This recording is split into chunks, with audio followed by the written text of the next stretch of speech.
네, 퀀트 분석으로 증시 흐름까지 알아보는 시간입니다. 유진투자증권 글로벌 매크로팀 안지선 연구원 자리했습니다. 안녕하세요. 안녕하세요. 네, 시장 흐름이 굉장히 변동성이 크고 불안한 상황이 계속 전개가 되고 있습니다. 오미크론이 출현을 했고 긴축의 시그널도 나타나고 여러 가지 국내외 상황 지금 쉽지만은 않은 상황인데 어제 미국 시장도 급락을 했잖아요. 네. 어떻게 보셨나요?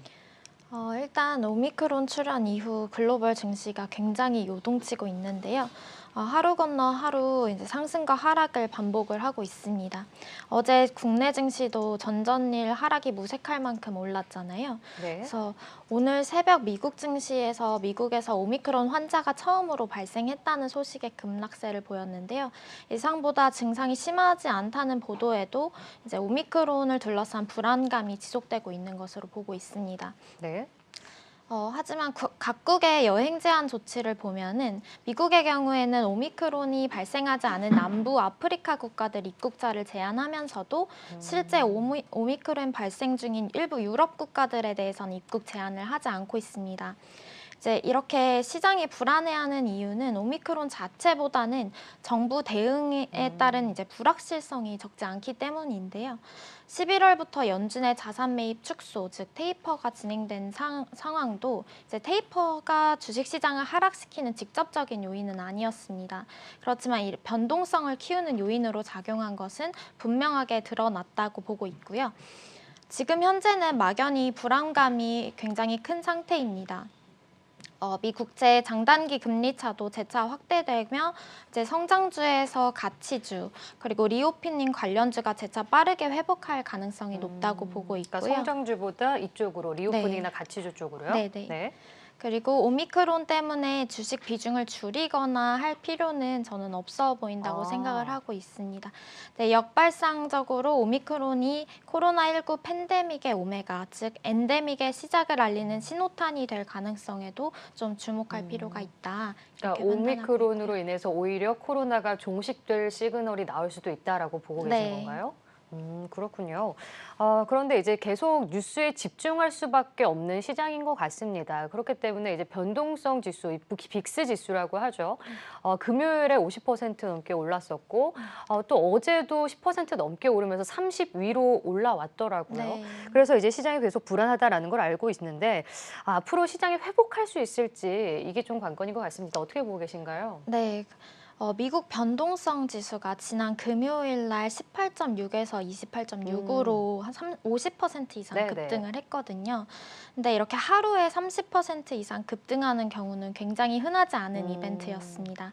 이제 참고로 빅스 지수는 S&P 500 지수를 기초 자산으로 하는 옵션의 가격을 이용해 산출을 하는 지수이고요. 향후 30일간 S&P 500 지수의 변동에 대한 시장의 기대감을 측정을 합니다. 빅스 지수는 1990년도부터 산출을 했는데 지난주 금요일 28.6 수준은 그리고 어제 30을 넘었는데 네.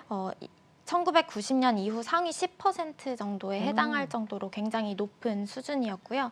빅스 급등에 주목하는 이유는 과거에 이런 이례적인 변동성 급등 후에 주식시장이 기간을 두고 회복을 했던 경험이 있기 때문입니다. 그러니까 변동성 지수가 크게 올랐을 때 그다음엔 오히려 시장이 상승을 했다. 네, 네. 기간을 두고 한 네. 달 정도의 기간을 아. 두고 좀 상승을 하는 모습을 네. 보이는데요. 1990년 이후 빅스 지수 급등은 지난 주말을 포함해 42번 정도 네. 있었고요. 이제 빅스 급등 후에 한 달 뒤까지는 이제 미국 증시 상승과 하락이 반반 정도였지만 대략 3개월 뒤까지는 하락폭을 모두 만회를 하는 음. 모습을 보였고요. 네. 6개월이나 1년 뒤에는 높은 확률, 한 80%의 확률로 반등하는 것을 확인을 할 수 있었습니다. 다만 2001년 9.11 테러나 2008년 금융위기 때 정도까지는 1년 뒤에도 회복하지 못하는 모습을 보였는데요. 이렇게 이제 특히 좋지 않았던 1990년 7월이나 2001년 9.11 테러나 2008년 금융위기 때 그리고 코로나 위기 때 빼고는 아직까지 글로벌 경제 위기 상황이 포착된 정황은 잘 안 보이고 있어서 기술적인 반등이 일어날 수 있는 가능성이 더 크다고 판단을 하고 있습니다. 음.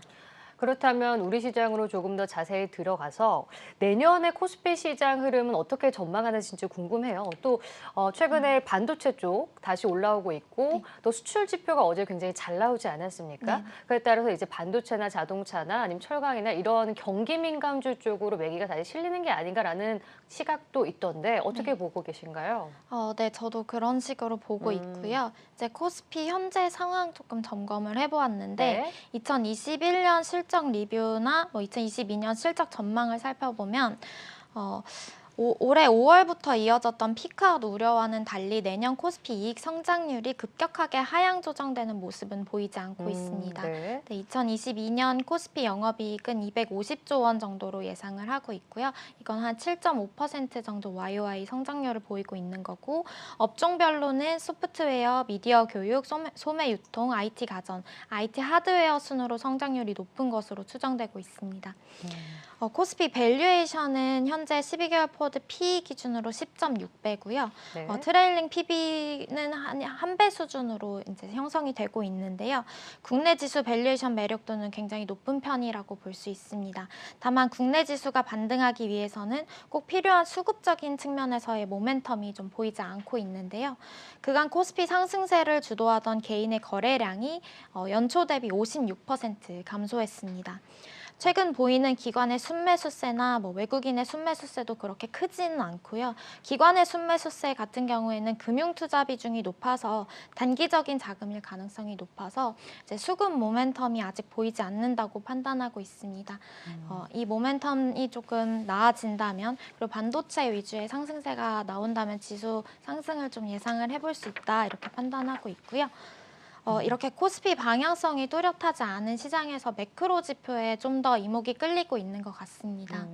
네. 어떤 매크로 지표에 조금 더 이목을 저희가 집중을 해봐야 될까요? 네, 제가 이번 연간 전망으로 매크로 국면 모델을 만들었는데요. 네.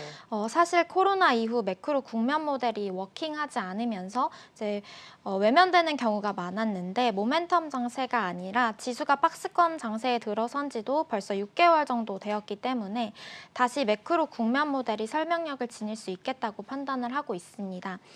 이론적으로 경제 성장률이나 수출, 환율, 원자재 가격, 소비자 물가 등이 경제 지표들이 코스피 수익률에 연관이 많이 되어 있다고 판단을 하는데 저는 해당 지표들을 국가를 나눠서 한국, 미국, 유로존, 중국 이렇게 총 20개의 지표에 관한 상관 분석과 인과관계 분석을 시행을 했습니다.